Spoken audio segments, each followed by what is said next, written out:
जोहार सरदार गौतलक्ष्मण गारू, अमर रहे सरदार गौतलक्ष्मण गारू, अमर रहे सरदार गौतलक्ष्मण गारू, जोहार सरदार गौतलक्ष्मण गारू।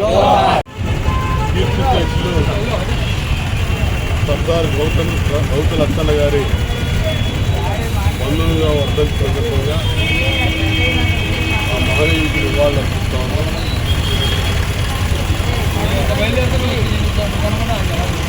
స్వాతంత్ర సమరయోధుడిగా, స్వాతంత్రం అనంతరం గొప్ప ప్రజాప్రతినిధులుగా, గొప్ప నాయకుడిగా వెలుగొందినటువంటి సర్దార్ గౌతలక్ష్మణ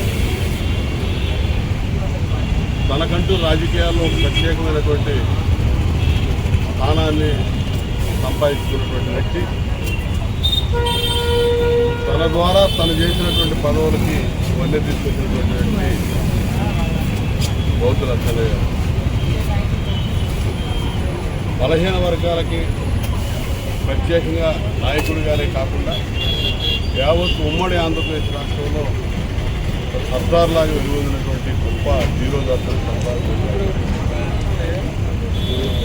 తన గురువుగా సమకాలికుడిగా భావించే ఎన్టీ రంగా గారిని తాను ఎన్నికైనటువంటి పార్లమెంటు స్థానానికి రాజీనామా చేసి తీసుకెళ్ళి త్యాగం చేసి ఎంపీగా గెలిచినటువంటి గొప్ప వ్యక్తి సర్దార్ గౌతలక్ష్మణ గారు.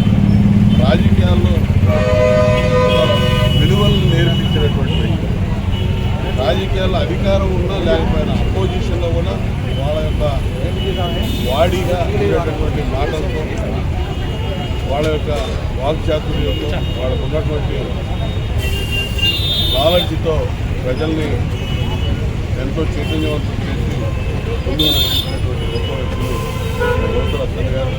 అటువంటి వ్యక్తులు తెలుగుదేశం పార్టీ ఆధ్వర్యంలో ఎన్టీ రామారావు గారి పార్టీలో చేసుకొని ఎంతో గౌరవించి వారి అడుగుజాడలు, వారు చూపించినటువంటి మార్గంలో ఈ పార్టీని నడిపించడానికి కూడా పాల్గొన్నారు.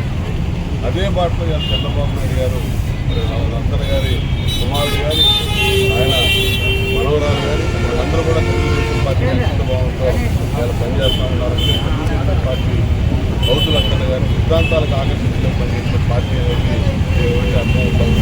అటువంటి మహనీయుల్ని ప్రతినిత్యం స్మరించుకోవాల్సిన అవసరం, జయంతి వర్ధంతులతో కాకుండా ప్రతినిత్యం వారిని స్మరించుకొని ముందుకు నడవాల్సిన అవసరం నేటి తరం మీద ఉందని చెప్పి సందర్భంగా తెలియజేస్తూ